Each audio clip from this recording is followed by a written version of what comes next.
Terus sebuah pertanyaan. Menyas anda jina orang yang galak ke drone, tapi drone hanya galak kepada orangnya. Akan tetapi dia selalu memaksa dirinya untuk suka kepadamu dengan berbagai cara.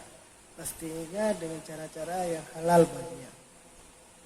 Dan apa yang harus kamu lakukan untuk menolaknya, untuk memberi alasan yang bahwa kamu tidak mau menerimanya. Kalau saya katakan sejujurnya, kalau memang tidak cinta, bilang tidak cinta. Kalau memang tidak suka, bilang tidak suka. Jangan suka memberi harapan kepada wanita, karena wanita itu bukan tempatnya permainan. Buktinya sebuah catur. Kenapa di sebuah catur itu tidak ada ratu, yang ada adalah raja? Karena kan wanita itu adalah bukan sebuah permainan, tapi wanita itu adalah sebuah mahligai ataupun permata yang harus kita jaga bersama-sama. Oke, Fit.